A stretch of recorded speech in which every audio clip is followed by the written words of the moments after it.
So we are now live. Those of you who are in attendance, thank you for joining us this evening. And we'll just be just a few seconds before we do the formal welcome. And thank you all for joining us this evening again. And so, okay, it is 5 o'clock on the dot, so let's get this started. Welcome, everyone. Welcome. And we thank you for joining us this evening. And this evening, we're going to be talking about Seen and Unseen, the Central Valley as Chicana Corridor. And so this is a talk, this is a Platica that features a very special guest.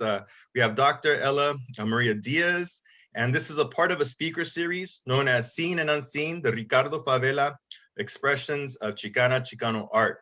So just to touch briefly here, you see in the subtitle, we're talking about the Central Valley. So here we're mapping, being very intentional with talking about the importance of the Central Valley here in California. So without further ado, next I would like to just emphasize the purpose of why we're doing a speaker series. Many of you may have been with us already in previous talks and previous platicas, but this speaker series is taking place in honor of Ricardo Favela. So this the project as a whole is called Seen and Unseen, Ricardo Favela Expressions of Chicano Art. And Ricardo Favela is actually, he is from Dinuba, born and raised in Dinuba, 1944, attended a College of the Sequoias. He's an alumnus of College of the Sequoias and actually transferred in 1965 to Sacramento State. He's transferred to Sacramento State, where he actually became involved with this wonderful art collective that we'll be learning more about this evening, the Royal Chicano Air Force. There he was a co-founding member of the Royal Chicano Air Force and actually became a professor of art. And where he actually became a tenured professor of art at Sacramento State.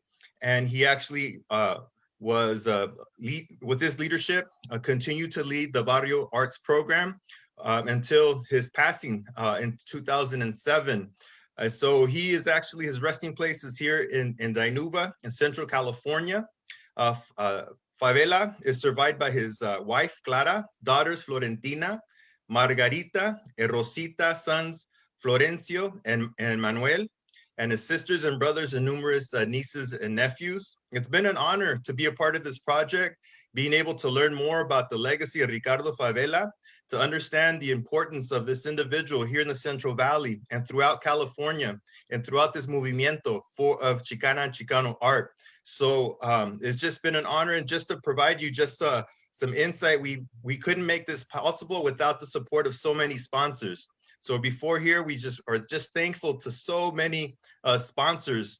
And we have the sponsorship of CHAP, the Cultural Historical Awareness Program, who is sponsoring this event this evening. And CHAP is actually celebrating 20 years of its anniversary this year. So even through a global pandemic, we're keeping the wheels turning and actually bringing cultural historical awareness to the forefront. So we want to thank CHAP, thank all of our sponsors. Without your support, we could not make this possible. And so we have more events coming up as well. We have more events. We just want to make sure that you actually mark your calendars, save the date. You have the exhibit, the Ricardo Favela exhibit that'll be taking place at the Arts Visalia. And so we have this Arts Visalia exhibit taking place, and it starts March 3rd. So mark your calendars. And it will be going from the 3rd to the 26th. It will be various pieces of art produced by Ricardo Favela. And so this is part of the theme of our project as well, Seen and Unseen, because many of the pieces of art that will be featured in this exhibit are pieces of his art that has never been seen before by the public. So it's going to be very awesome to really just raise awareness about just the creativity, the consciousness of Chicano art vis-a-vis this exhibit. There'll be virtual tours, so make sure you check out Arts Visalia to get more information about those virtual tours. Our next Platica, March 11th, will be a Platica on ethnic studies. As many of you know who are here in the Central Valley, who've been following the news, ethnic studies is a really big topic. As many of you know me, I'm Octavio Barajas, an ethnic studies professor at College of the Sequoias. So we talk about this stuff often. And we know right now, there's a lot of conversations happening in Visalia Unified School District. There's many educators who are talking about this, many students from K to 12, and even at College of the Sequoias who are talking about ethnic studies. So we're gonna feature a Platica on the March 11th to really get in deeper on what is ethnic studies, its benefits, and so on and so forth. So mark your calendars for that.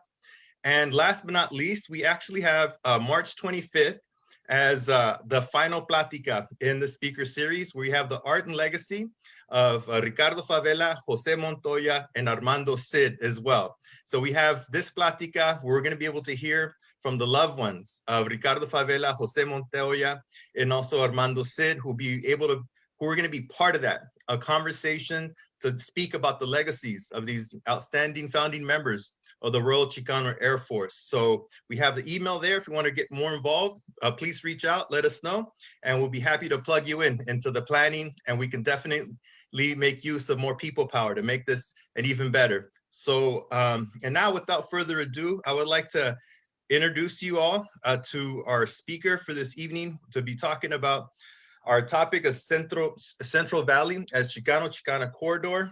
We have Dr. Ella Maria Diaz, who is an associate professor of English and Latino Studies at Cornell University. She was also a lecturer at the San Francisco Art Institute until 2012, and is author of the two books that you see there at the bottom corner. One of them, which I use here in a Mexican-American Studies course at College of the Sequoias, Flying Under the Radar with the Royal Chicano Air Force, which was published in 2017, and her more recent text on Jose Montoya, which was recently published just in 2020. And so we're just really excited. It's been wonderful to be able to dialogue and engage the knowledge and experience of Dr. Ella Maria Diaz.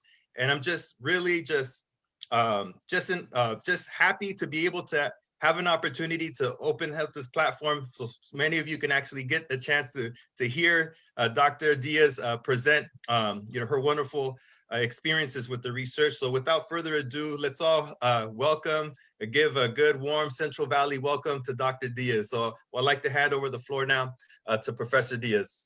Thank you so much, Octavio. I truly appreciate the invitation to talk with everyone today. And it's been a really great opportunity and to work with the committee and to get to know some of my colleagues in the Central Valley.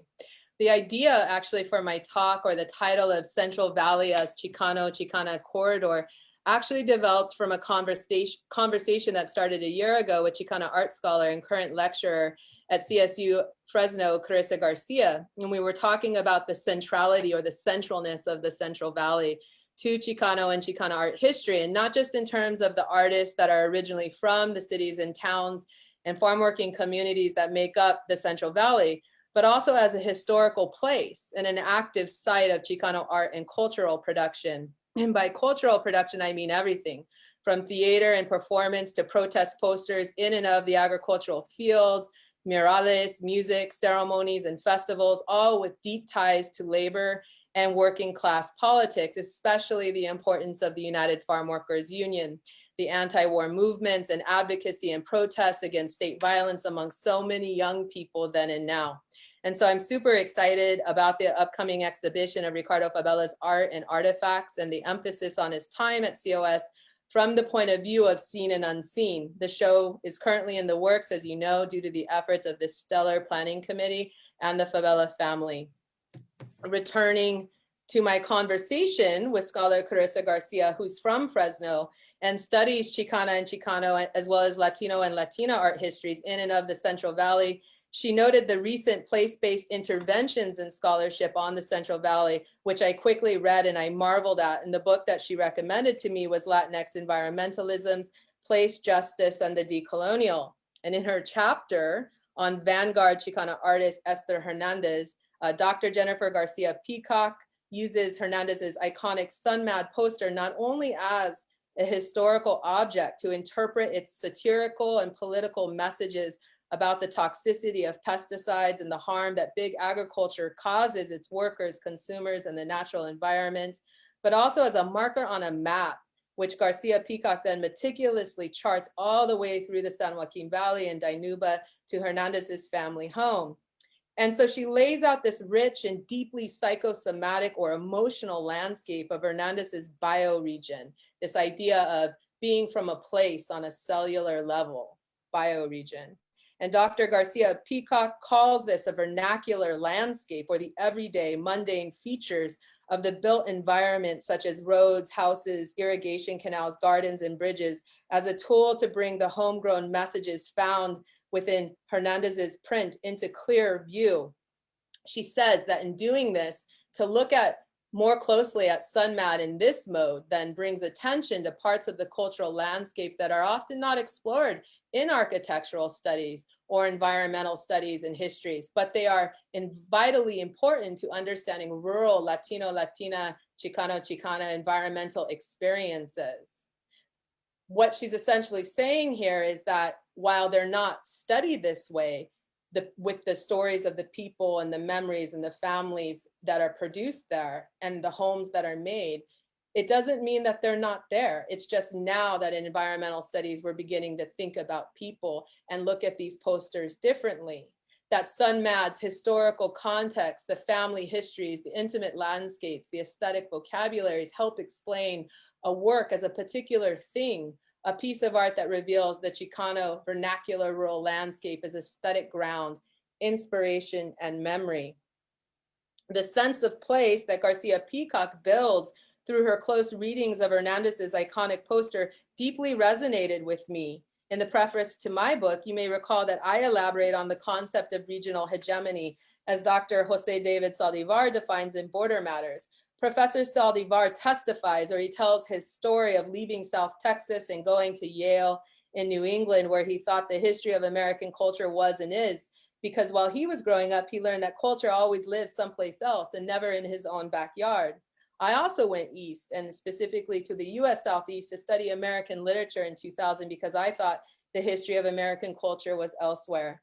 Now, I do not mean to suggest that my lack of knowledge of Chicano art was the experience of the numerous children and students of Chicano artists who had educated people for decades. Rather, my point here is that there was and is a clear disconnect between Chicano art history and the curriculum of public schools in the United States.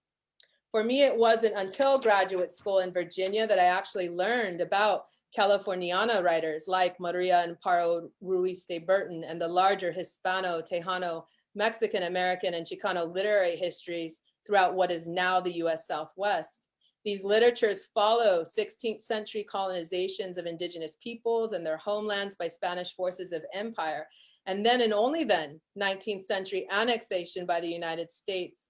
And what I'm speaking into being for you is an aerial view of this place, this US Southwest, this California, this Central Valley, but through a literary history that explains the idea of regional hegemony, or the belief that where you are is not a part of what makes a place.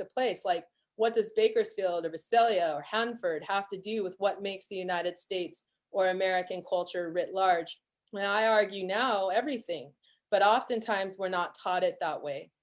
So for me, reading Saldivar's experiences about public school in the 50s and 60s, and then recognizing my own feelings or my own experiences when I was in public school in the 80s and 90s was both validating and troubling. I too felt seen and unseen.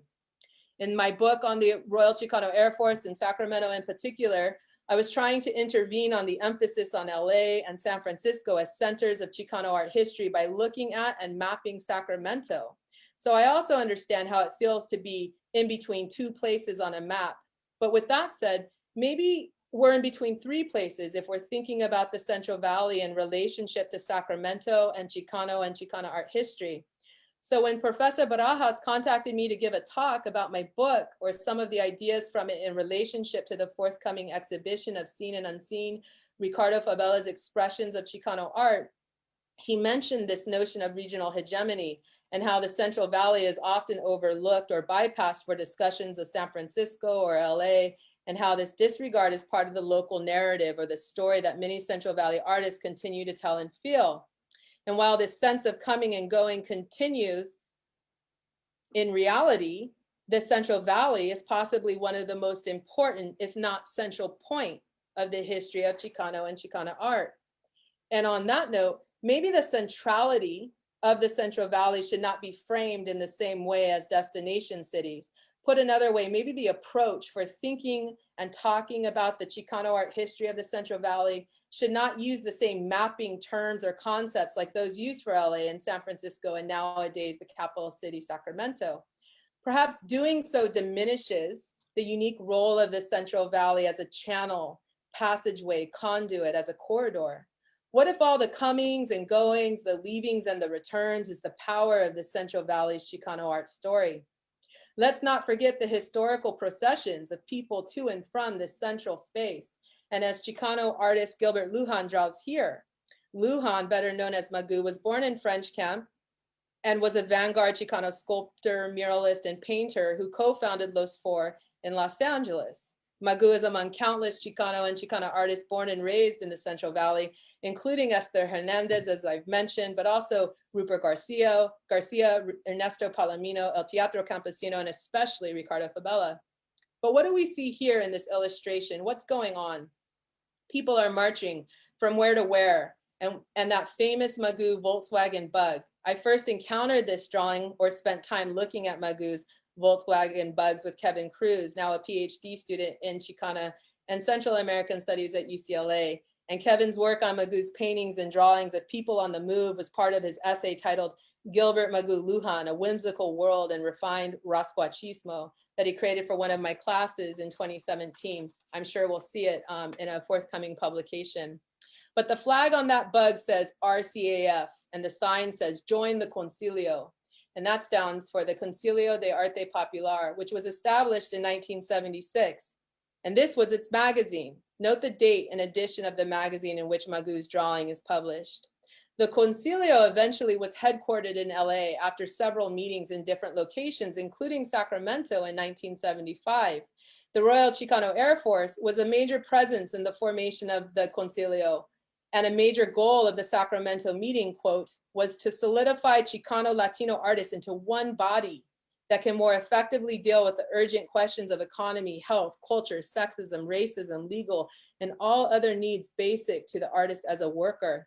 The Popular Arts Council was founded the same year as the California Arts Council, for which Luis Valdez served as a board member, and Sacramento Chicana activist and civil servant Gloria Amalia Flores Perez served as a director in 1978. So what I'm telling you is that the inception of a formal Chicano arts organization and the establishment of the California Arts Council were interrelated events, revealing the influence of grassroots Chicano efforts to build Chicano art infrastructure on the entire administrative body that presides over all public art in California to this day. And Ricardo Favela would work with the CCA and the CAP and the Arts in Public Places Ordinance especially for many years, coordinating several of the RCF's public artworks. And in looking at this picture, I'm hoping we can talk about it with the respondents, because I believe the man in the crease is Sal Castro, just based on the portrait. And the man to his, I would say left, my right, I'm thinking that's Rodolfo Anaya. And the reason I think that is because of the visual code switch of he's holding a Sacred Heart and his shirt says Aslan. I know that The Heart of Aslan, his second, I believe, or maybe second novel came out, I think in 75 after Bless Me Ultima, and then the publication date of this illustration. But it seems like the people are coming out of LA, doesn't it? And where are they headed? Well, it's probably the I-5 that they're taking, but maybe I'm wrong. Maybe it's the 99, but you all would know better than me, wouldn't you? And what of these roads in and out of the Central Valley? And why are they so defining? Are they spatiotemporal continuums, by which I mean plains and fields moving people between the past and the future as they drive along these corridors in the present? Are they portals to historical context that defined a generation, that made a people, that made La Raza? In 1972, Jose Montoya writes and then recites, Gabby took the 99 highway, El Highway 99, El Highway. The 99, donde se requio el troque con aquel gentío, the highway, down the 99, up the 99, ahí por todo el 99. El 99, as you leave the 99. Who leaves? Whoever leaves the cold, ugly, dry, hot, slippery, bloody, dirty, foggy, sleek, powerful 99. Not Rasa, Okies, Arkies, Chapos, Armenians, not even the Michigan Bothams. That impersonal 99, and not even crosses for the dead alongside this road of the timeless vanishing point. And in that infinity, you dare to dream, Gabi. The riches that passed as you turn tres loco, yo 99, te iba a llevar pa allá, Gabi. El Gabi took the 99, La Salvacion, and he died in Vietnam of an overdose, pa Cabala de Chingar. And Visa laughs, and Dina laughs, and Goshen and Cutler, Yale 99 laughs, and all do the Takato tattoo taps. Encounters through the Central Valley on the roads to one's dreams, or perhaps on the drive back home, returning to where you started, and in deep reflection of lessons learned, are part of the aesthetic concepts and artistic ideas explored by Chicano and Chicana artists. And perhaps this shouldn't be that surprising, though, given the histories of migration of the movements of Chicano peoples. But also, key to the encuentros are the mediums in which Chicano artists explore the Central Valley's roadways and thoroughfares, one of which is the poem I just recited for you. In fact, the medium of poetry is how Ricardo Favela recalls his first encountering Jose Montoya. Born in the San Joaquin Valley to migrant farm worker parents, Ricardo Favela first attended the College of the Sequoias in Visalia before moving on to CSU Sacramento, where he received his BA in 1971. He would also complete his MFA at Sacramento State, but it was during the pursuit of his first degree that he met his friend and eventual colleague, Jose Montoya. Recalling a thing called Cinco de Mayo that was happening here on campus, Favela explained to me in an interview that he went out to the quad with my two Anglo friends, which I'd been palling around with all that year. Favela came upon the event as Jose was reading poetry, and the verses astounded him. Favela continued, he read La Jefita, which is the little mother y los vatos, which means the dudes. And when he read those, I was flabbergasted. I said, how does this guy know me? How does he know where I came from? I don't even know him, and he's talking about me, because La Jefita was certainly my mother, and the vatos were certainly the vatos I hung around with. That's why I left Inuba, because I was hanging around too much with the guys. And I turned to Jimbo and I was going to tell him something, but I said, nah. And I turn around over to Jerry and I go, no. And I just stood looking, and I said to myself out loud, I'm going to meet this guy. I don't know where or when, but I'm going to meet this guy. And about 2 weeks later, I had the opportunity. Favela experienced Montoya's poems as a call and response, merging his recollection of the recital with the people, places, and things he grew up with in the San Joaquin Valley. For Chicano students like Favela in the 60s and 70s, the memories Montoya expressed in his poems were not audible or visible ones at Sac State. And it's important to reflect on what it must have felt like to hear such poems spoken out loud in a public sphere and university space. La Jefita, for example, was certainly Favela's mother. And Favela later learned that Montoya also grew up in a farm working family in the San Joaquin Valley when his family migrated from New Mexico. La Jefita catalyzed a connection for Favela with Montoya, but in hearing Montoya's poem Los Vatos, Favela journeyed with the poet to a period of Mexican-American history directly before the 1960s and 70s Chicano movement. Montoya returns to the 40s and 50s in Los Vatos to pose a social critique in the contemporary moment in which Chicano poets, artists, and activists demanded institutional and mainstream attention, a recognition of their humanity that had long been distorted through a visual archive of racial stereotypes. And I'm referring to the Pachuco era of the 1940s, and I'm going to return to the importance of Los Vatos in Favela's canon of artwork that encompasses several mediums of art. But for now, the conversations that began in these encounters, these forms of communication, manifested in the multiple mediums of expression with which Favela and his RCF colleagues documented and aestheticized the Chicano experience. Favela made this mixed media piece here using a Canon 400 copy machine and color pencil. And I can't help but think of the 1980s and the 1990s and the DIY aesthetics and zine culture and fan culture and all the ways in which we look at that happening in the mainstream. And Chicano artists were also thinking about multimedia art and other ways of communicating these stories. This art of building relationships is also seen how Favela takes this mixed media drawing and it becomes the basis for a silkscreen poster, Aquí estamos y no nos vamos, we're still here 18 years later. So these multimedia artists telling stories, building RCF lore, how a political slogan is used as a code switch here. Think about the corridor. The slogan signals the historical context and the friendships born in the common struggle of El Movimiento and in making art. But it also tells the story of the founding of the Royal Chicano Air Force and that this collective is still here 18 years later. These exchanges, these back and forths are also means of communication. They're channels. So back to the corridor, that corrido, that story song tradition of sharing news and information. Multimedia artists think across mediums because they're in communication with each other and their ideas and concepts over time. So this poster on the left is Favela's 1976 Huelga strike poster made for Real Boycott, and it's reconfigured for his 1989 MFA exhibition In Search of Mr. Consafos, and both centralized an RCF narrative. Like his copy machine drawing turned poster of 3 of the mini RCF founders in Aquí Estamos, Favela's sequence of posters here literally drives forward an RCF origin story of members riding in a World War II Jeep through a Safeway parking lot in Woodland, California, and later learning that they'd won 2nd place in a Mother's Day parade. In Search of Mr. Consafos announced Favela's exhibition in October 1989 at the Langford and Cook Gallery in Rancho Cordova, California. As was typical of all early RCF shows, all donations and sales from posters went to fund the Barrio Art Program, grounding Favela's show in his Chicano movement values. Favela began collecting his RCF colleagues' doodles and drawings from every Wednesday Centro meeting early in the 70s. Referring to the Centro de Artistas Chicanos, he added, what I would do is I'd clear the table and I'd put a clean piece of butcher paper down and I'd leave pencils, and then we'd have our meeting. And then at the end of the meeting, I'd take off the butcher paper and it had all these drawings that were done by the artists.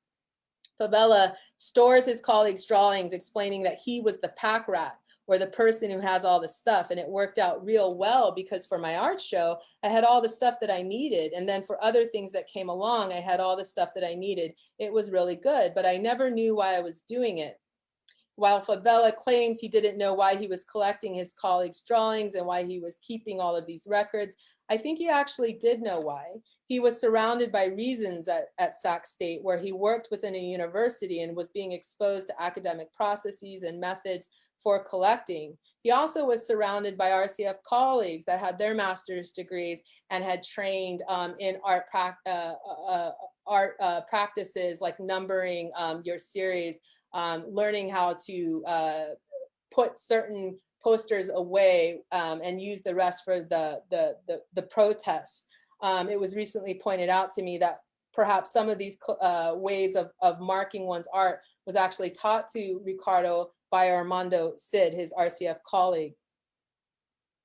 So the other aspect of why he may have known or had the sort of inclination to hold on to records is because he was also in the middle of building Sacramento's Chicano art infrastructure through the Centro de Artistas Chicanos, and the documentation of historical meetings at a historical Chicano art center mattered.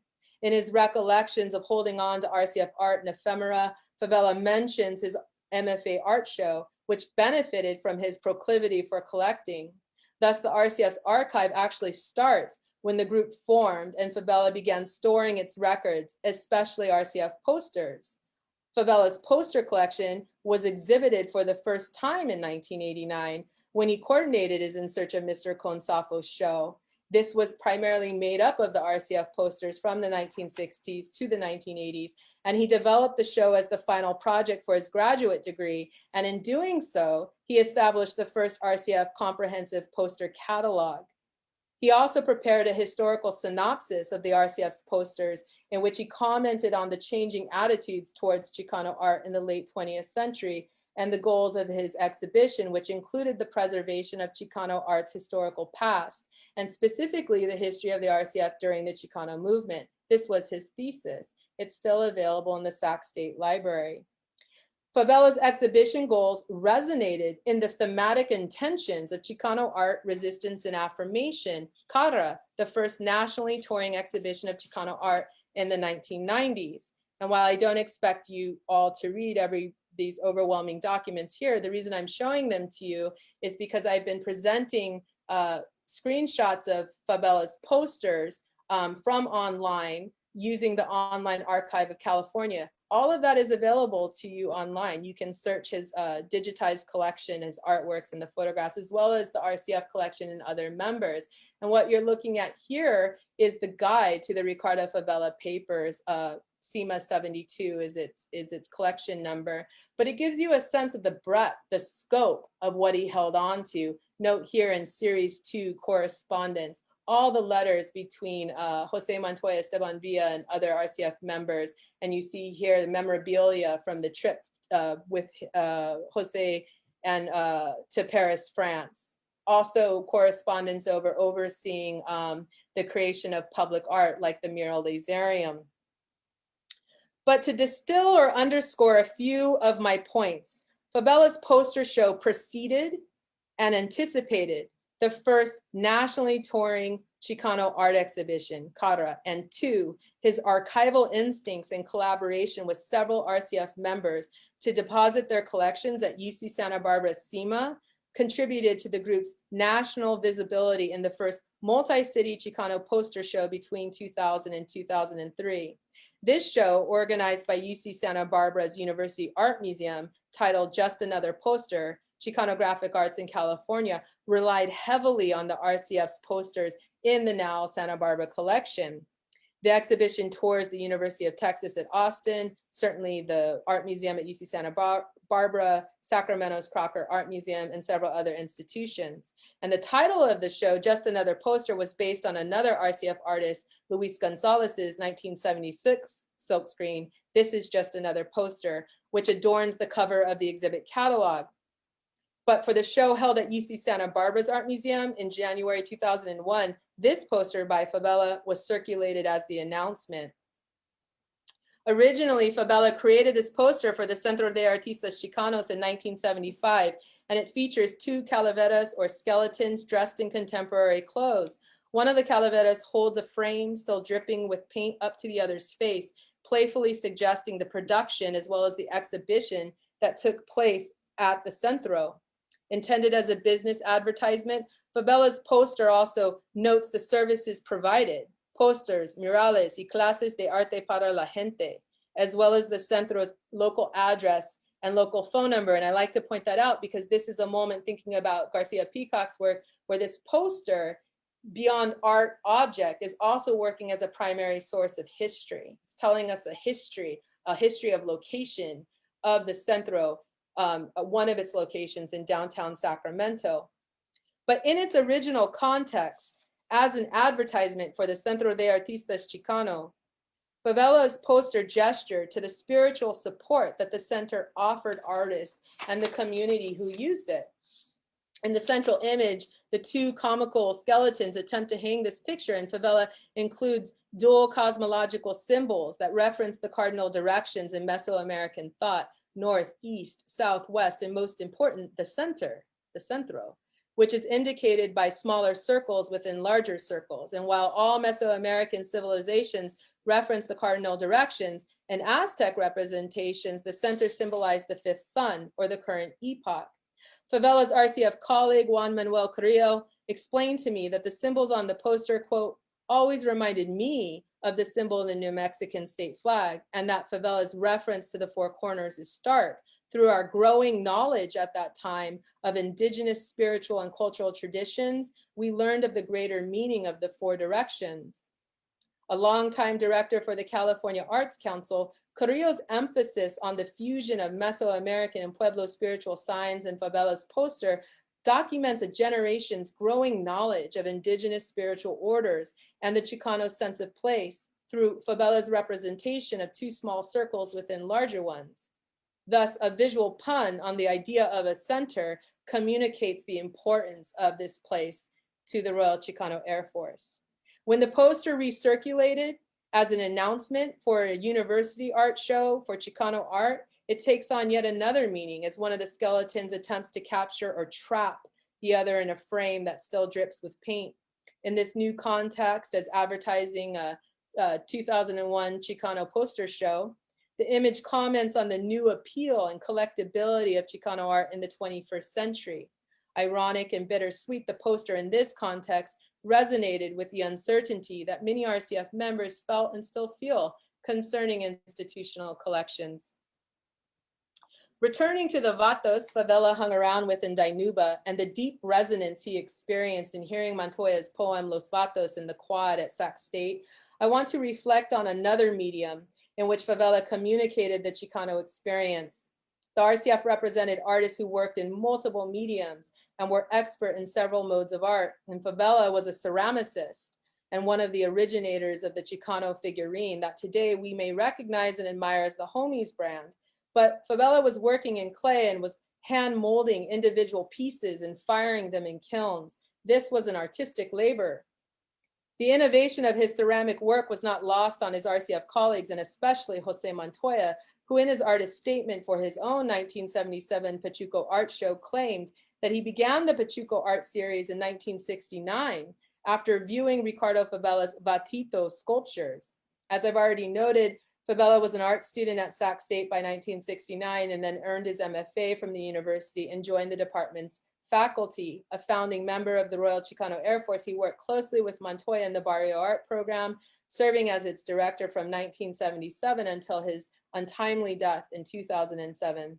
In his miniature sculptures, Montoya writes here in his catalog that Favela had captured, I felt, the precise mannerisms of the Vato Loco of his generation, the 50s and early 60s, yet inherent in the stances and casual poses were the same muecas de los chucos, the pachucos of my era, the 40s and early 50s, only the threads were different. Montoya recognized a historical progression in the postures, mannerisms, and presenting faces of Favela's ceramic figurines. He expressed the connection between Favela's Vatitos and Pachucos through a fraternal lens.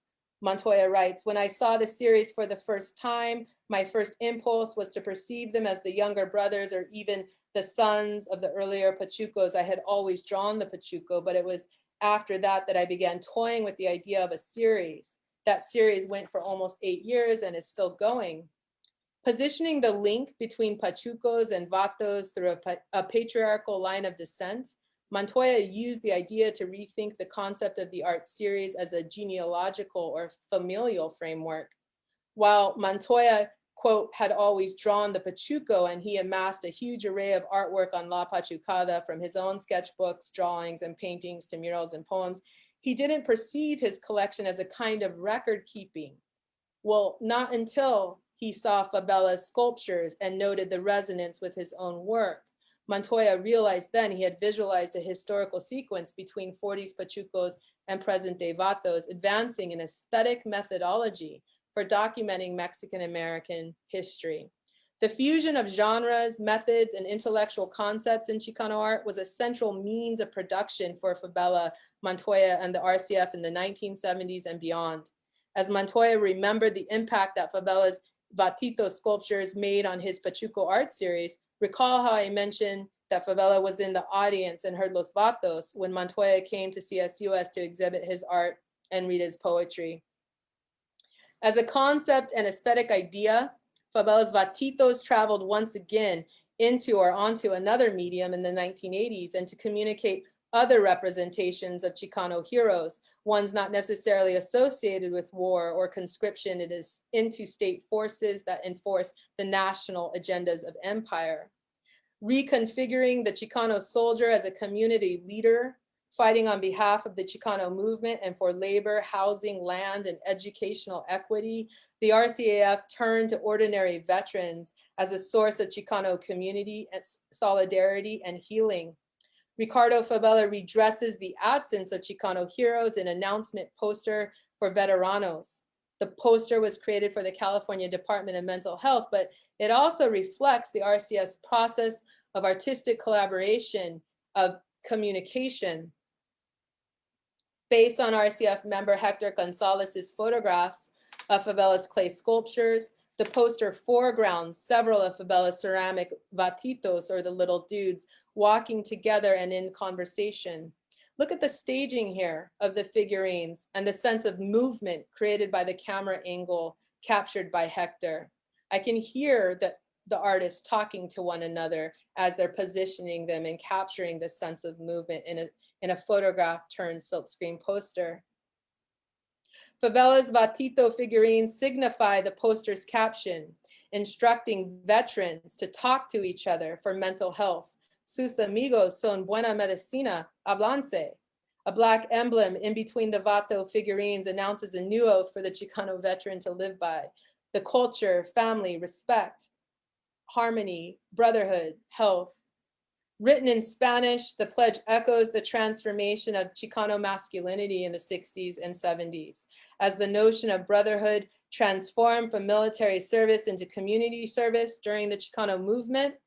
Favela's poster shows an intimate manifestation of the ongoing dialogue needed for veterans long after the collective calls to end the Vietnam War had subsided.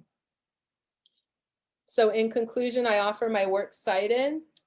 This will be available to all of you. The links are active to the guides. And I'd like to give a special thank you to my own veterano, my father, David Diaz, who helped me with my Pocha pronunciations of several of the lines that I quoted here, and also particularly Jose Montoya's Gabby Took the 99.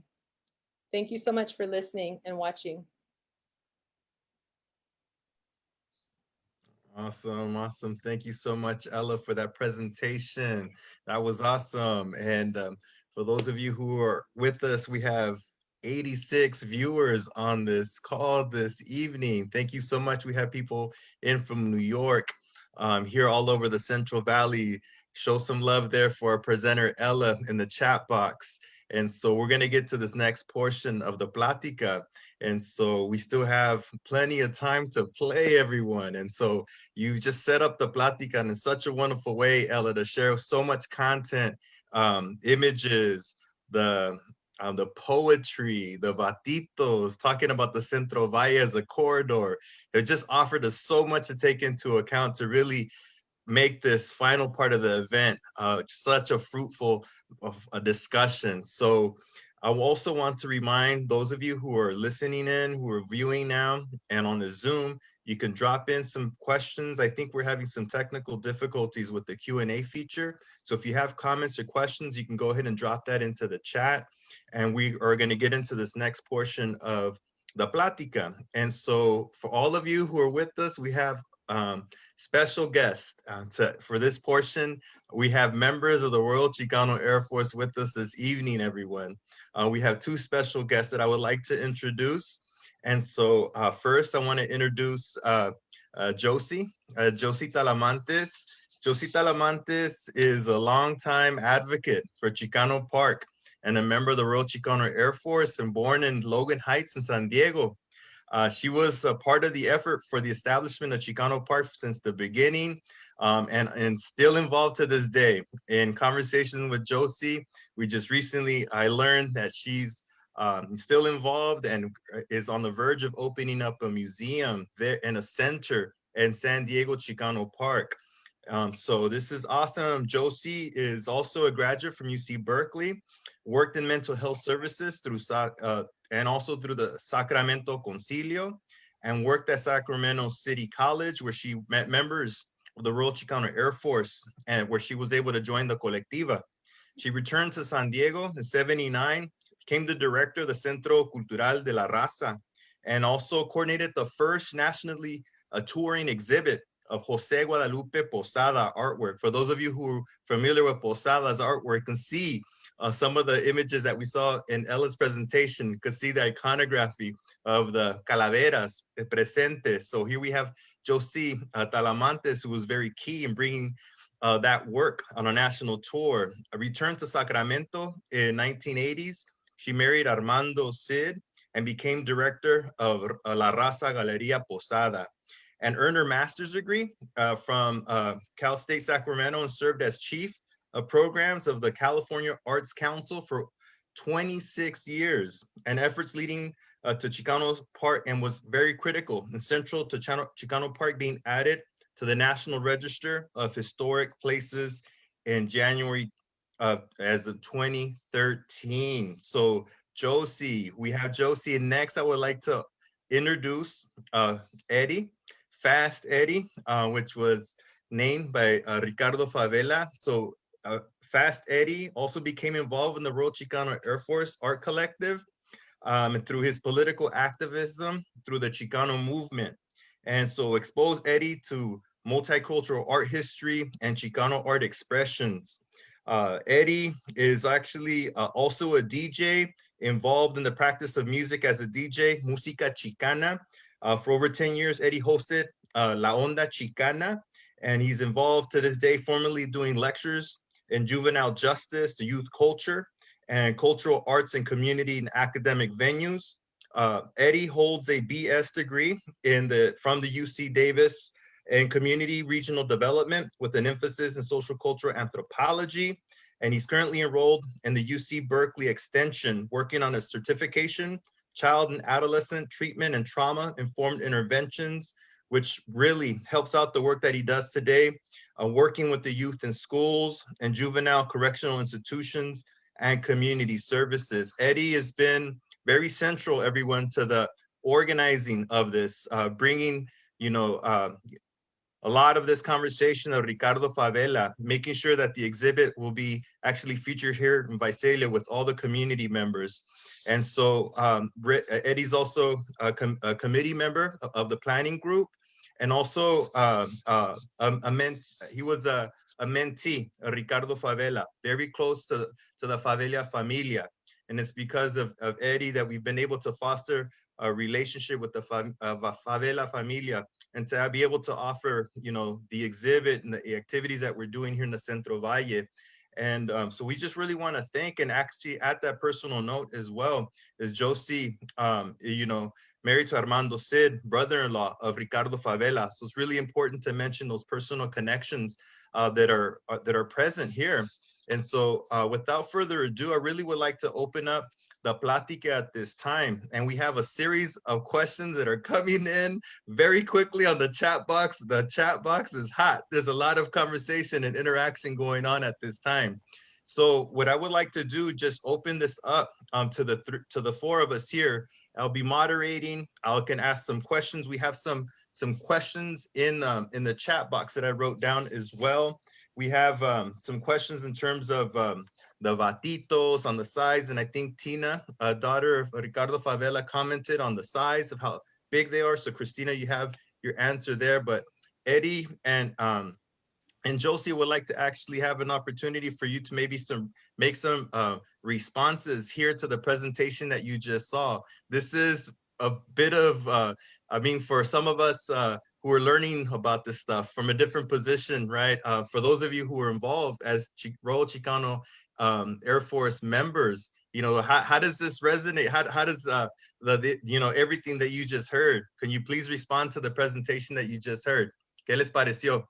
Oh, I think it was great. Ella did an excellent job of many comparisons between the RCAF and different fields of study that are looking at the artwork in particular. I guess my perspective would be to talk about Ricardo as my brother-in-law, my friend. Oh man, I don't know if I could do this. I'm gonna start crying. Anyway, Ricardo was just, more than anything else, was a funny man. He loved to cap on people. He loved to give you a name. I'm not even going to share my name, but he was very interactive in the community. And more than anything else, I think his commitment and his love for community reflects itself in all the work that he did, not just in his artwork, but in his heart as a person. And I think that is critical. And anytime you were around him, you became connected to everything that he was doing in terms of dialogue. And then that translated itself to artwork, to poetry, to dance, to music. it was all inclusive for him. And he's missed quite a bit by all of us. So Eddie, I don't know, you throw some stories in there. I mean, we've got stories, you know, all over our head that are just flowing, and there's questions to be answered. But I think more than anything else, once Ricardo chose something to focus on, he never let it go. You know, as a member of the RCAF, he was RCAF. People came and went, but he was RCAF, and I think that's the main thing. You could talk about Montoya, you can talk about Villa, you can talk about the other members, but Ricardo was RCAF. Yeah. Well, one thing I want to say too, because we have a lot of students from Cornell, from Tulare County, and I just want you to think of this. Here's a guy from Dinuba, California, son of farm workers, 1960s, there was no Chicanos going to college. It wasn't happening. He was either going to go to college to Sequoia, he was going to go work in the field. He had already worked in the field. He didn't like it. So he started going to college to Sequoia. Again, there wasn't that many Chicanos, Latinos, Mexican Americans, Blacks, nobody, poor whites, nada. He went to school, majored in art. Why? Because he has a young kid in the fields behind his house, started working with dirt clods that the big tractors would plow up, and so he'd start carving the dirt clods as something to do. So that intellect, that thought process came from Dinuba to COS to Sac State. And you see those batitos are the creativity of Favela, thinking about his past, his homeboys, the people in the community. And my point is that at that time, we did not have this platform. We did not have these opportunities. So the point I'm making is that look at what you can do from nothing to make something so prolific, so profound. That's really something that Favela, he doesn't get that credit, and then he gets the credit because the credit is not in the museum. The credit is amongst the students. Amongst the community. Yes, the community, people like myself, who's a Favela, you know, Mo was my friend. We call him Monjo, the monk. You know, we had names for him. He had names for us. We had names for him. But like Josie said, he was RCAF hasta las canchas, man. He was RCAF to the bone. He wore a baseball hat, RCAF. And everybody said, who's RCAF? And he, Royal Chicano Air Force. And he didn't care where he went. He was RCAF. And look at now, it's profound organization of art of all things, because art is part of culture. Not only is it language, it's writings, it's artifacts, it's food. Art is cultura. We're Chicanos. That's our art. Favela gives us our legacy. Yeah, I would say one of the things that stays in my mind about the RCAF is that, and Alla kind of touched on it, but they don't get the credit that they deserve. And I think there's a lot more research to be done to document it in an academic sense.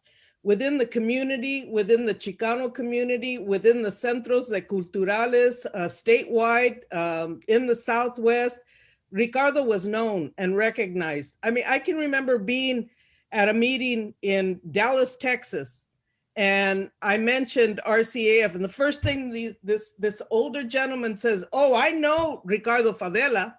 And I know, you know, Jose Montoya, but the first name he said was Ricardo Favela. So, you know, I think in terms of recognition on a national level, it was, again, I'm going to go back to community, to the centros, to the artists. He was very well known.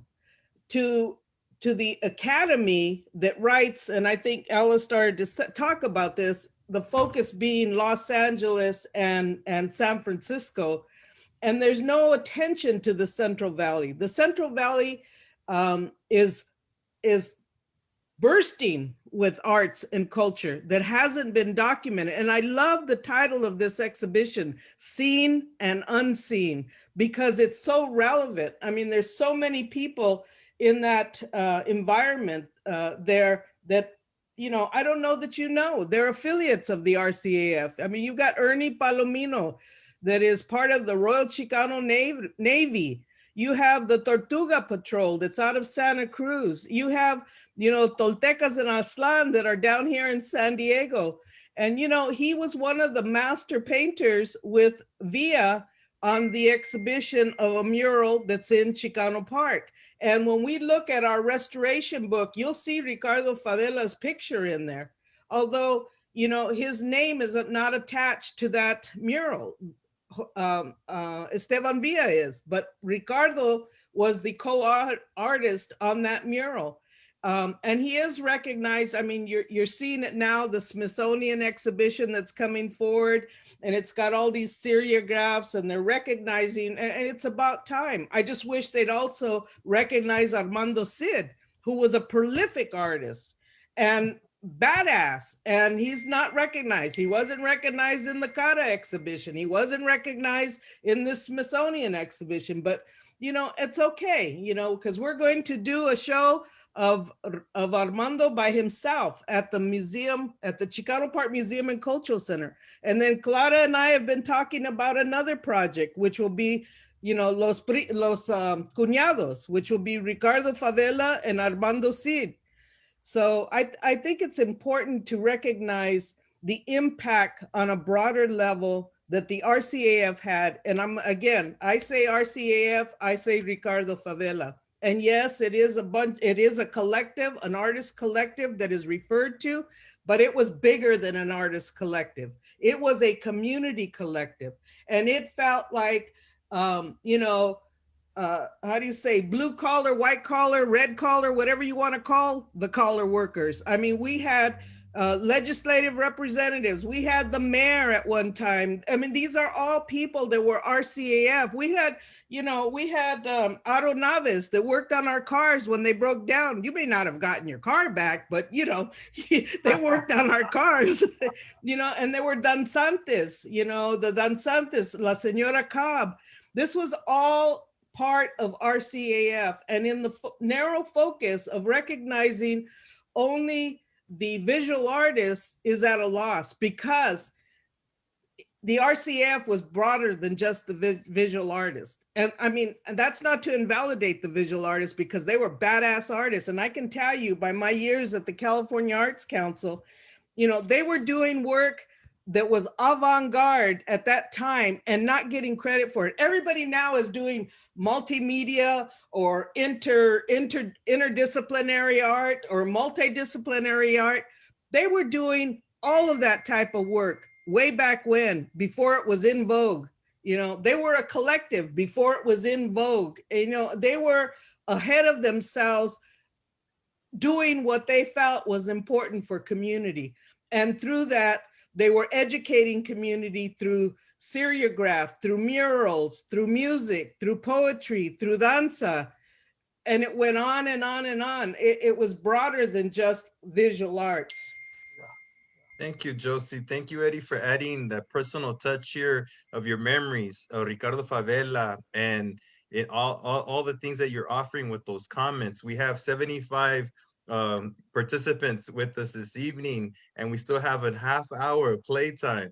And so what I would like to do, I want to ask you a question, and Ella, and to see if you can actually also speak on Ricardo Favela's contributions to the Royal Chicano Air Force. You've touched on so many things already, but and I think also in the planning, you spoke particularly about the ceramics and his role with ceramics in particular, and also as an archivist. So, but I just want to add just a couple more comments in terms of our participants who are viewing, this Platica, and to understand just how significant this is, to really highlight the greater significance of tonight's Platica in terms of, like, we're talking about the Chicano movement. We're talking about the Chicano movement. There's so many different manifestations of the Chicano movement. There, the folks are out there in the front lines organizing for the workers, those who are protesting against the Vietnam War, and the artist here of the Royal Chicano Air Force. So there's all these different things that comprises the Chicano movement and the Royal Chicano Air Force. We see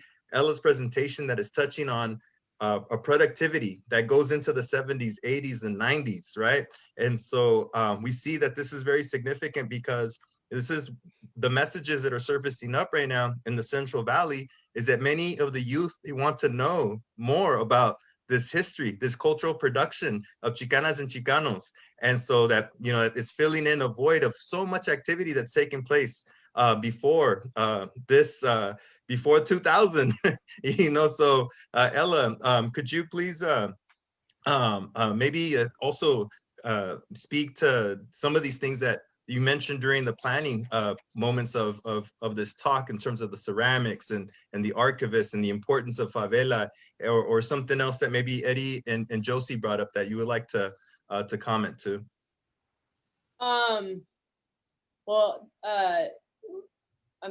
I think that when I was putting my talk together, I wanted, to hit on a couple of points from both the book I published in 2017. So I was just using sections from that book. And then the recent book on Jose Montoya, which is a part of the UCLA Aver series.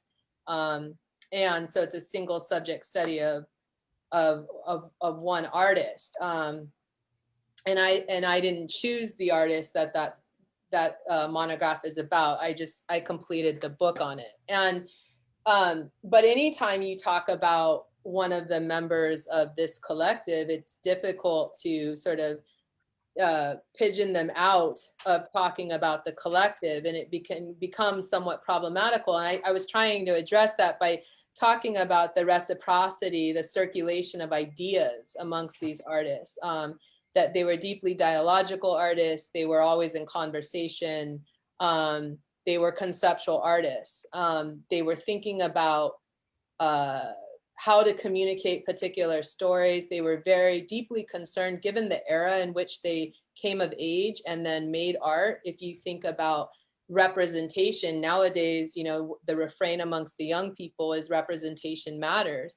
Well, my response in my class is, when has it not mattered? I mean, when have people of color or non, the idea of a normative, when have there been humanist or humane representations or multidimensional representations of Chicanos, of Mexican Americans, of Black people? I mean, we can go on. And so Montoya in particular, and Favela, I would argue as well, were particularly interested in how everyday people, their people, gente, community, were being represented in mainstream media. And when they were represented, if that representation was doing more harm. Montoya has several lines from different poems when he talks about representational harm. So I think that that's a part of the, I don't want to say mythos, but the emotional act of creating the vatitos. And I'm not trying to suggest that, because I'm pretty sure, the Homies brand, you probably know better than me, Octavio, that there are some finer art pieces of it, by which I mean some single subject studies of Homies, like, that have, I've seen them, the larger, busts and whatnot. But what I think that Favela was doing is, think about the act of hand molding with care these human beings, and thinking about their faces and their clothes and the positions that they were being in. Something else is going on in this figurine, this figuration.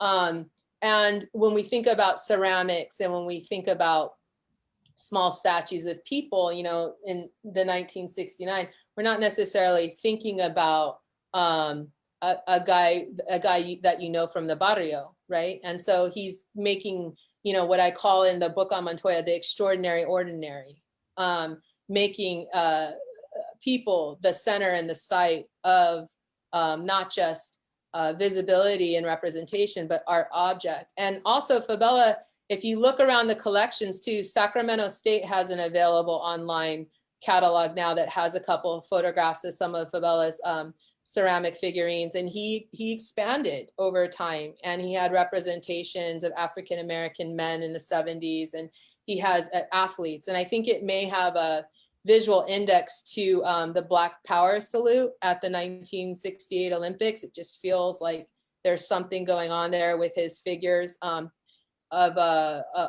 Black athletes. And there are other representations. So he was really thinking about ceramics in a way that hadn't really been, in my opinion, hadn't really been a mainstay at that time in the 60s, 70s, hadn't been a real, you know, when we think of the beginning of the Chicana movement, the way that it's taught or the way that it became sort of historicized in scholarship was the mural and the poster. The mural and the poster. I mean, you do all the reading, that's, you know, and certainly we knew it was teatro, it was floricanto, it was music, but it really, in terms of the scholarly studies, it was always around that. But right around those times, you had artists like Favela that were making, you know, ceramics as well. And then if you look, as Josie pointed out, if you look at the larger collective, you had all different types of artistic production, acting, music.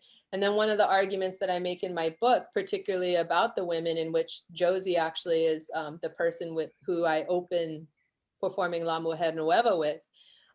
What about, that's why I say the art of building relationships. What about the art form of remembering, first protecting, and then remembering a neighborhood, a cultural memory of a community? What about the art form? And in one of the arguments I make about Southside Park, it's in the documents that Ricardo and another woman whose name I'm blanking on, but they were in charge of the grant for Southside Park mural. And if you look at the grant, food production was a part of the overhead. This wasn't looked at as an informal labor. This was looked at as a part of the artistic labor. And so nowadays, when we think about 21st century iterations of conviviality and relational aesthetics and all the fanciful ways that we talk about community building in the museum, people were doing this already in the 60s and the 70s, and figuring out ways to come together, to create happenings, to create, to build community and to create events. And we talked about this the other night. A lot of the stuff that's happening right now in contemporary art practices was happening in the 60s and 70s in poor people's spaces, from centros to community centers to people's backyards. And we need to connect those dots. If we want to have a deeper art historical consciousness, a deeper cultural memory of the United States, we need to understand that a lot of our cultural practices are coming from much more connected and much more diverse communities that make up this place. Awesome, thanks, Ella. I just wanted to comment, if I could just maybe just if I add this, this is the connection that community building, the building of relationships, right? That's how it's happening. And I think in terms of the comments that you also made, Eddie and Josie, in terms of Ricardo Favela's personality, his, you know, being able to crack a joke, ponerte apodos, these kinds of things. I think these are the stories that are behind the scenes that don't really, you know, at the Smithsonian, you see the poster, you can have an appreciation, but those kinds of things are very key. The kind of things that had built the relationships behind the scenes, you know, dame un plato de frijoles, you know, you can spend a night at my house. These kinds of things that are very key in building community, right? And so, and there's also other kinds of pieces, and Ella, and what you mentioned in terms of maybe possibly in the comments, there's a couple of comments of the Vatitos, or curiosity about the Vatitos, wondering, and there's also maybe some better understanding for a younger audience about the homies, right? The homies, and if there's any correlation there with David Gonzalez, you know, and the homies, something that you can speak to, or that could be kind of like a link or parallel to think about this community building and how it actually mobilized this like larger network of participation. We have another question, and also who were contemporaries, non RCAF that Ricardo had affinity for. So I just wanted to put those out to Eddie, Josie, if you wanted to touch on those, or if there's something else that you wanted to add to the Platica as well. I was Go ahead, just Josie. I was just going to add, just to kind of continue what I was referring to in terms of Ricardo being recognized in many different places. My daughter reminded me that when she was in Washington State, in Seattle, that she walked into the Centro over there one day, and lo and behold, there was a big RCAF mural and some artwork by Ricardo Favela. And you know, it brought her back to home because she had been away from home. And I think that's the point that I've been trying to make in terms of his artwork having feeling and roots in community. I don't know who his contemporaries were. I mean, I think that's a question for Tina Favela or Clara Cid, who are closer to that kind of a discussion. I guess what I'm trying to say is that Ricardo, the RCAF, and I'll say it again, were involved in multiple layers of society, if you will. Those Vatitos are part, they're focused on the veterans, but they were involved in creating images for mental health work, because that's when, during the time that the mental health was branching out into communities, because there were no community mental health centers. So they were doing not only visuals, trying to get the community involved in services that were available.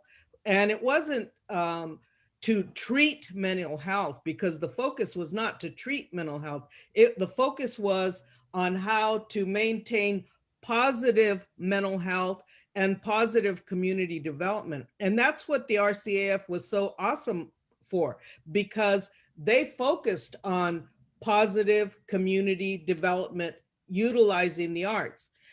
We talk about one of their mentors, I would say would have been Dr. Arnaldo Solis, who was the first Chicano psychiatrist in the nation at the time. And he brought in another element of spirituality. You had members of the RCAF that were very, ingrained in spirituality. And I don't mean religion per se. I mean, involved in looking at the roots that they came from and sharing with community. All the Cinco de Mayo, 16 de septiembre, Fiesta de Maíz, Fiesta de Colores, Dia de los Muertos, all of those things were part of what the RCAF was doing.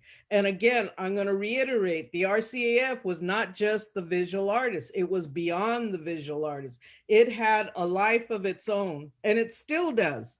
It still has a life of its own, even though many members have passed, they've deceased, but their legacy continues. And I think that's what's really more important than anything else, is that what their impact had on community is still involved. I mean, they were the security for Cesar Chavez when the marches from Delano to Sacramento. Who would they call? They called the RCAF, for security. When Cesar died, who did they call? The RCAF. They called, and the danzantes were supposed to be led by Chuy Ortiz, and I'm just saying that their legacy is beyond visual arts. Their art form itself, if you want to focus on the art form, which is excellent. I think it's important, because they didn't ever get the due that they deserved at the time. I mentioned that they were doing interdisciplinary, multidisciplinary art when no one was doing that.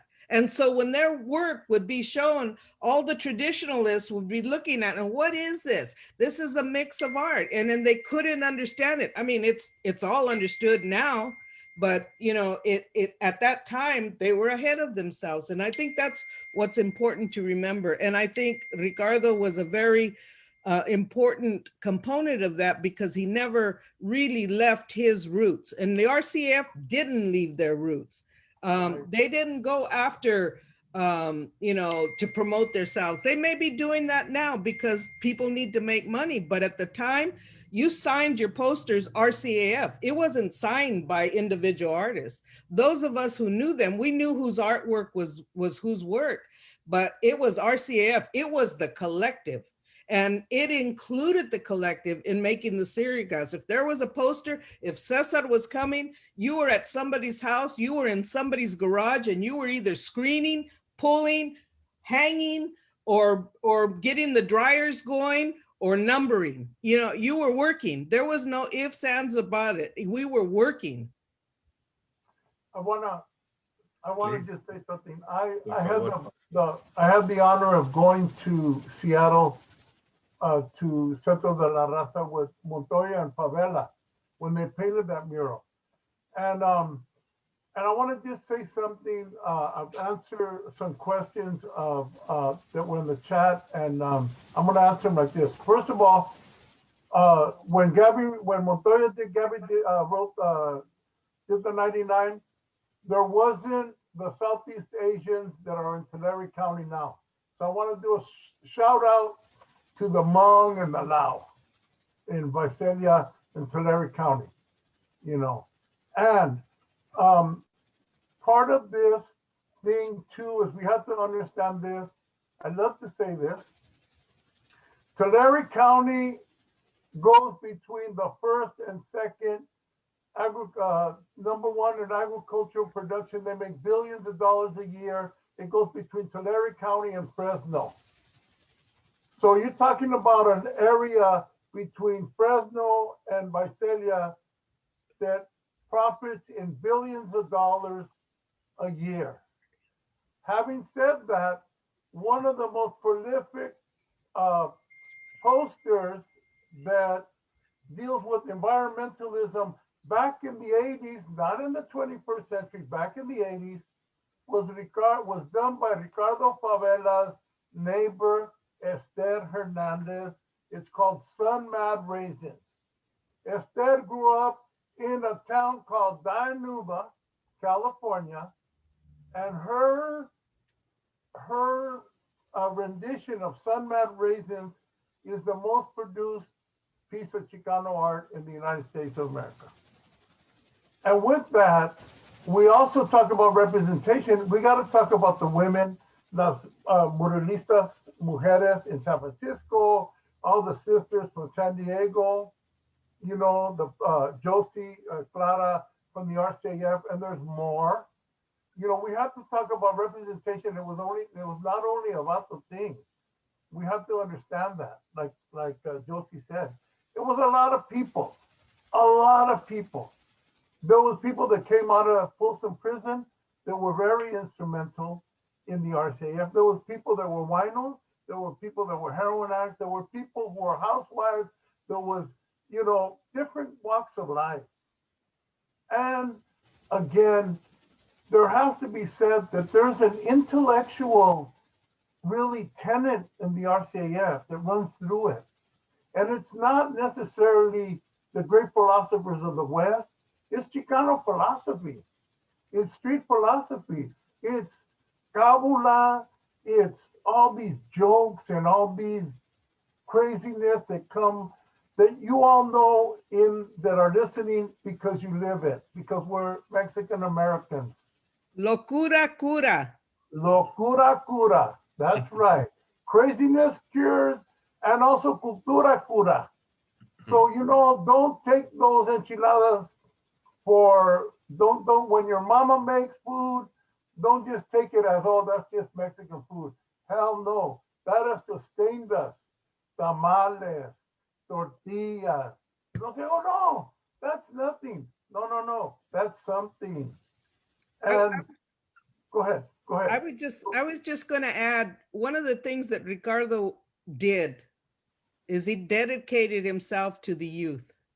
Yes. And, you know, it was part of the barrio arts education where they worked with seniors and youth. But Ricardo dedicated himself to the youth on his own dime. He didn't wait for the university to give him money. He didn't wait for grants to give him money, you know.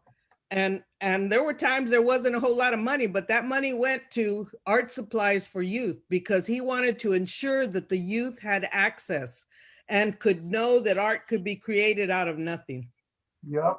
And that really stands out in terms of like all the learning that I've been able to acquire these past couple of months of learning more about the legacy of Ricardo Favela. That really stands out to me as a professor, to learn from another professor, Ricardo Favela, and hearing from the students that he mentored.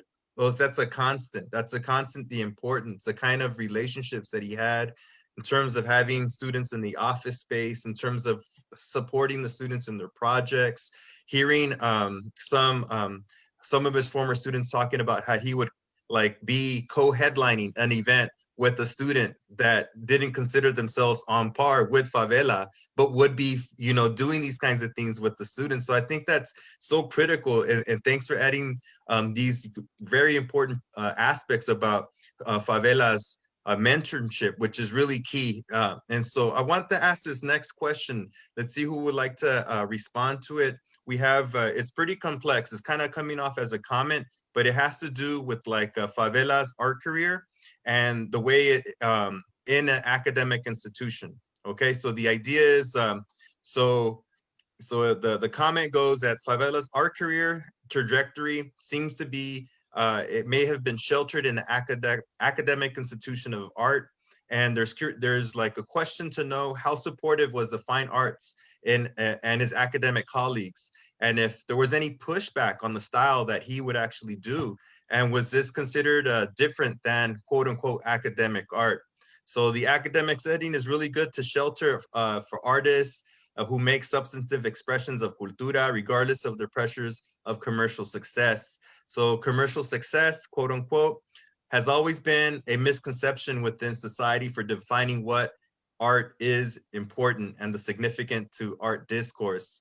So the question for the panelists is, are you aware of any experiences within the universities with regard to the encouragement or discouragement of Favela's art? Well, I can address it from the California Arts Council's perspective while I was there, and not just Ricardo, but the RCAF and Chicano artists in general. Let me just say in general, at that time, were not respected.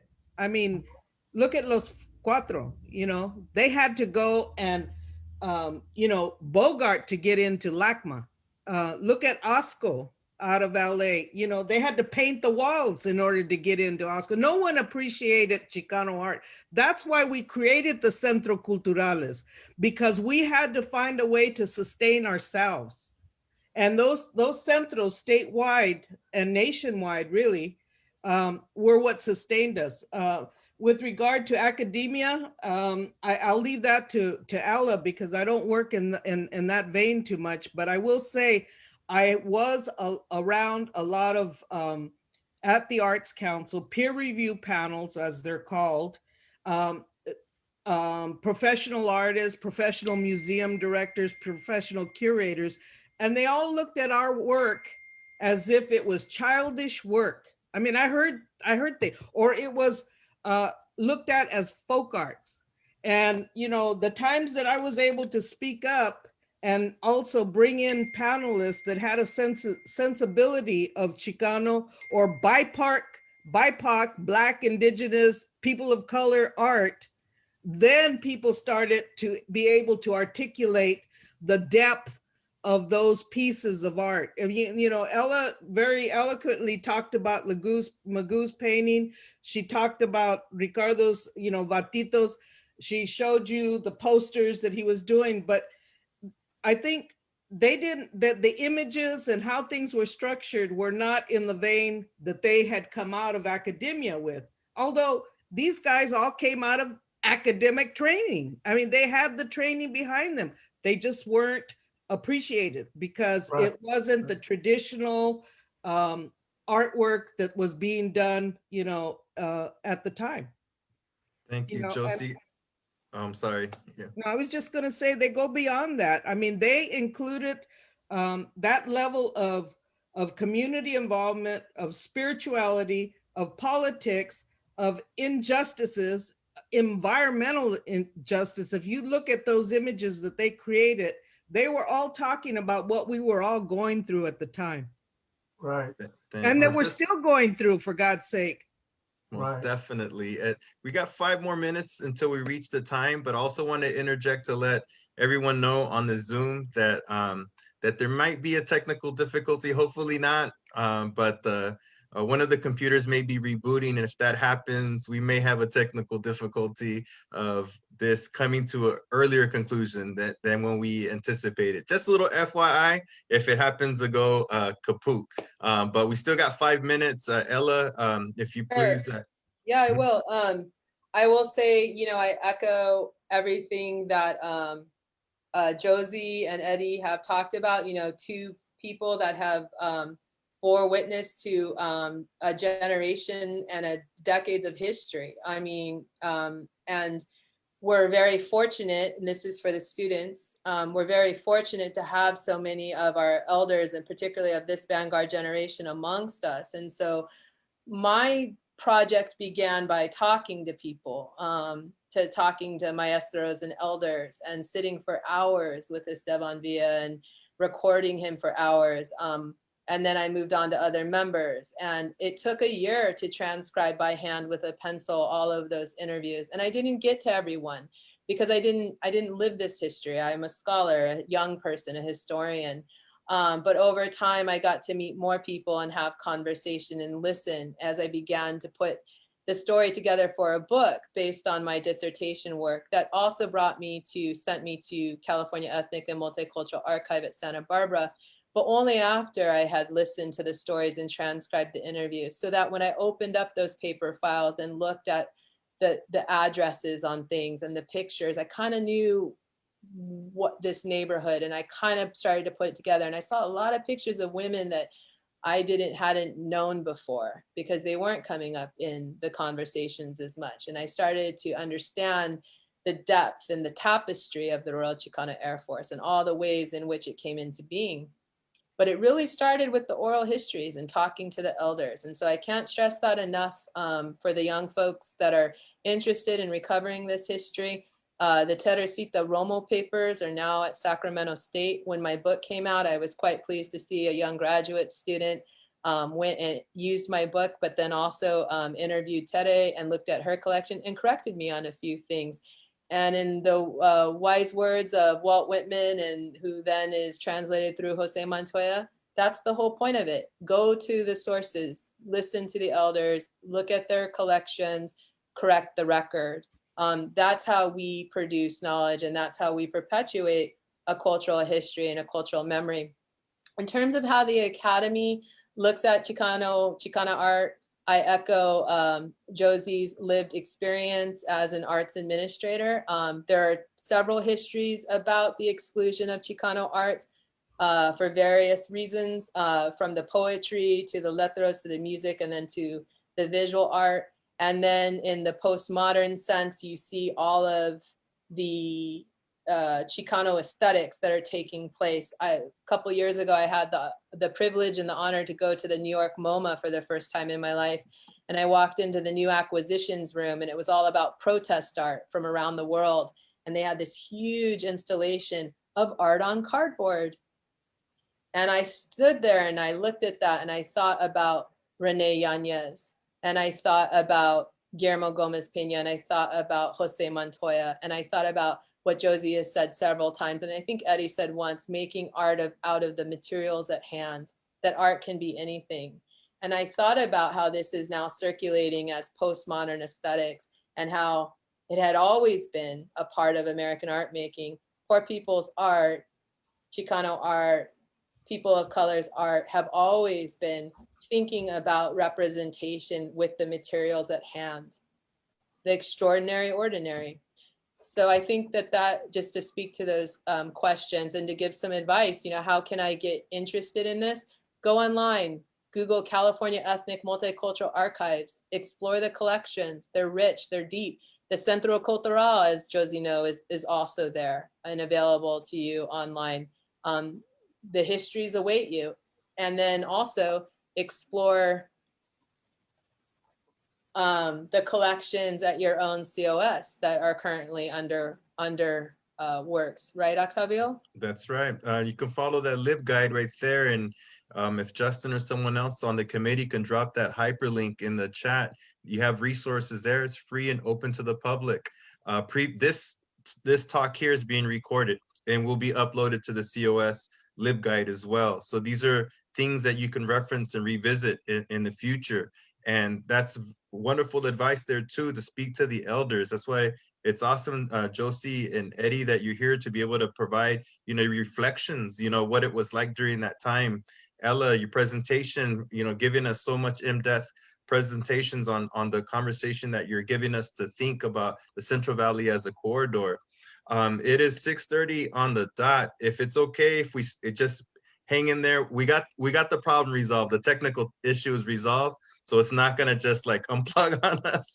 We're gonna be able to go and we have 62 people still on the Zoom. If it's cool with everybody on the panel, if we could just go a few more minutes and just have a couple of últimas palabras, if that's cool. We have a question I'll throw in from the chat. Josie, I see your hand. If you wanna maybe make your comment and then I'll ask the question. I was just going to respond to a question I saw here, if the Okay. RCF had any influence or reach into Bakersfield area. And Esteban Villa was from Bakersfield. Mm-hmm. So there was a reach there. And when they were touring one of their exhibitions that they had, it went to Bakersfield first. I remember that, CSU Bakersfield.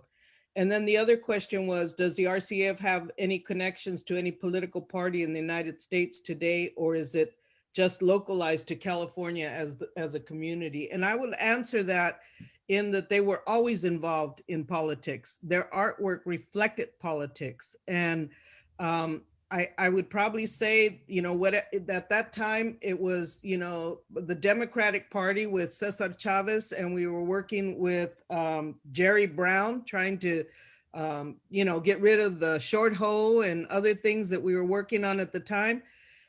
They've always been involved in politics, and on a broader level. I mean, those congressional leaders we knew in Sacramento that ended up in Washington, D.C., those connections were always there.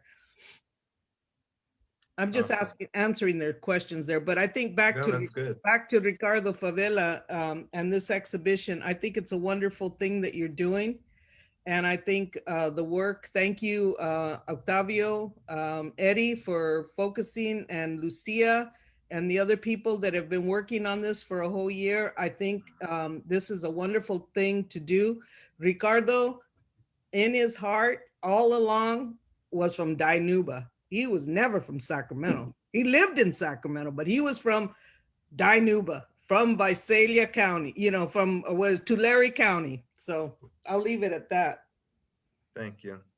And you actually plugged in the question I was about to ask, so you're right on point with that. Josie, I was gonna ask the Bakersfield question. There is a comment in there, but the Bakersfield and also to follow up with your final point, also the resting place, right, of Ricardo Favela in the cemetery in Dinuba as well, born and raised. Eddie, would you like to maybe respond to the question that I asked earlier in terms of like academic spaces, Ricardo Favela's art, and particularly if I can get you to maybe respond in terms of your, because you were really like intentional about the exhibit being in Visalia, right? So if and originally before the pandemic, it was going to be COS, right? But COS and pandemic, it made it very like hard to actually have like visitors, and there was a bunch of questions. So Arts Visalia will be the location of the exhibit. So if maybe you can speak to that. Yeah, I would like to say that I ran with Favela for probably 30 years, over 30 years. It was almost spontaneous, almost from our first meeting, we became friends, and so I had a chance to listen to him and talk with him for a long time about a lot of things.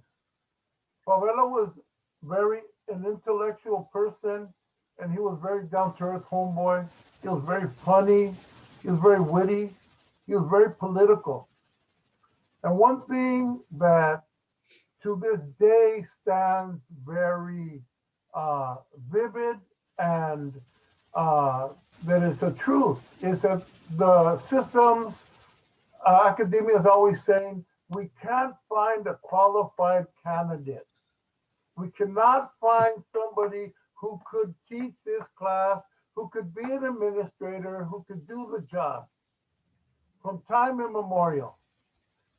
The reason, after listening to Favela for so many years about him going to COS, you know, catching a ride in a Volkswagen bug with his friends, coming, you know, from Danuba to the back roads to COS, it just made a lot of sense to pay homage to him. He's buried at Smith Mountain in Danuba.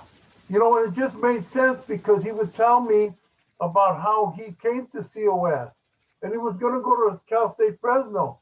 But then he went to Sacramento and he liked Sacramento and he stayed there.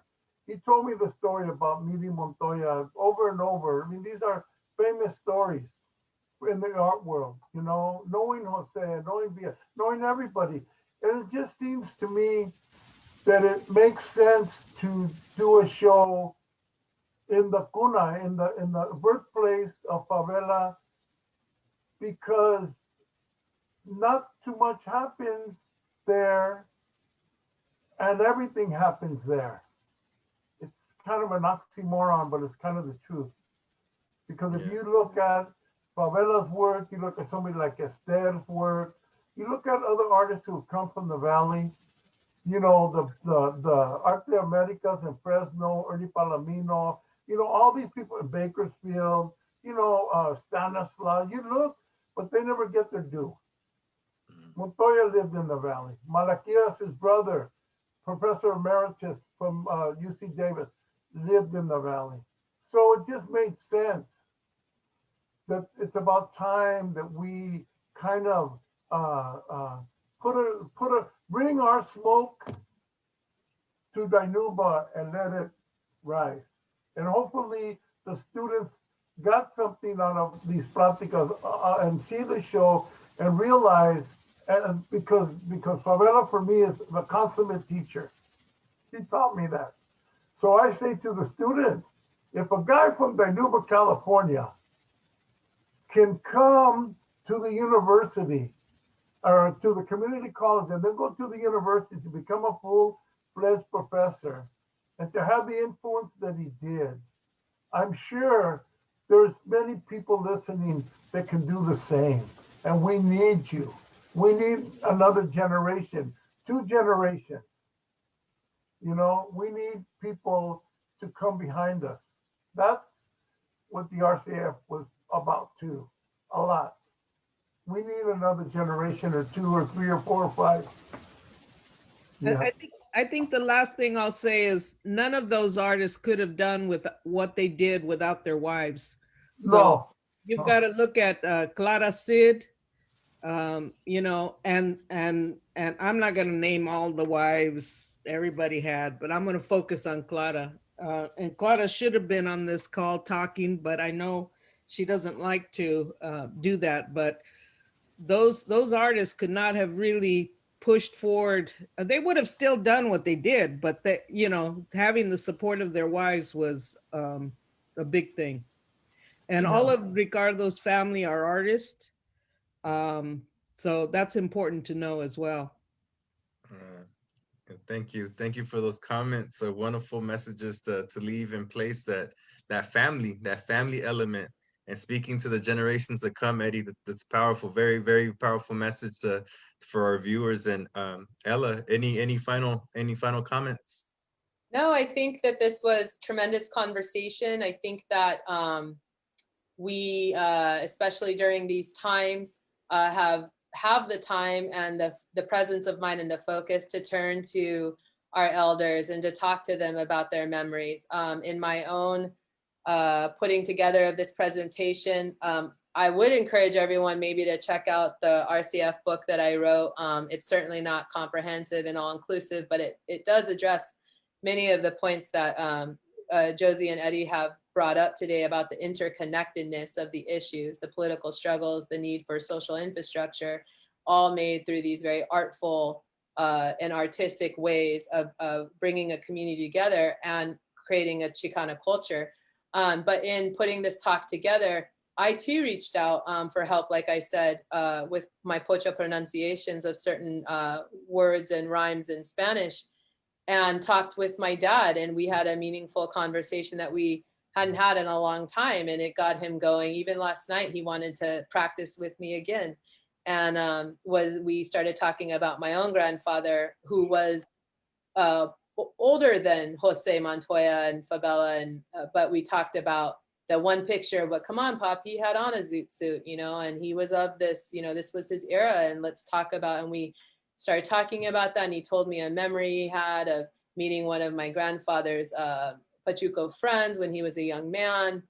And I get in through telling those stories and that corridor, that corrido, the communication, the expression through these RCF stories that then jogs my father's memory. Then I learn a little bit more about my grandfather, who's since passed. And I think that right now, especially with what's going on in quarantine and the way in which we are disconnected in many ways, that it can be a coming together, making a people, la raza, la gente, right? Most def, and definitely well said. Right now, as in a global pandemic, we're having these platicas, you know, revisiting artwork and having conversations for the generations that come. And there's 48 people still on the Zoom right now. And so these messages are going strong. They're recorded for the sake of posterity, and we will continue. As you see, I want to just thank the panelists. Thank you, Ella. Thank you, Josie. Thank you, Eddie. For your tiempo, tus compromisos al movimiento, al arte, al trabajo. You know, thank you so much for your commitment and for being here this evening and expressing and dropping the knowledge that you have this evening. Greatly appreciated. And for those of you who are with us, the exhibit, as you've seen in the chat, from the 3rd to the 26th of March, check that out. Arts by Celia. On the 11th, we'll have Platica on ethnic studies. And on the 25th of March, we'll have another Platica, like similar like we're having right now, about the legacy of Ricardo Favela, which will also have Tina Favela, part of it, Ricardo's daughter. And we'll have also visiting the legacy of Jose Montoya, Richard Montoya, son, will be part of that Platica. And now we also will have Josie Talamantes a part of this Platica as well to speak about the legacy of Armando Cid. So we're gonna have this opportunity, and Eddie as well, to be a part of this Platica and discussing these, the legacy of these individuals outstanding that have contributed so much vis-a-vis through the colectiva. So, and I just would like to just close to thank our sponsors, CHAP, celebrating its 20th anniversary, and all of our sponsors who are, you know, giving concessions and support. And a special shout out to all the committee members for all the hard work, Dr. Lucia Vasquez, Eddie Salas, Justin Stye, and our webmaster in the background, our Zoom master, James Espinoza, and so Amy Rangel, and so all of the committee members. So this could not be possible. It's the labor of many, and y la familia Favela. Muchísimas gracias. Clara, hijos, hijas, thank you very much. Everyone, have a wonderful evening. Es un placer. We look forward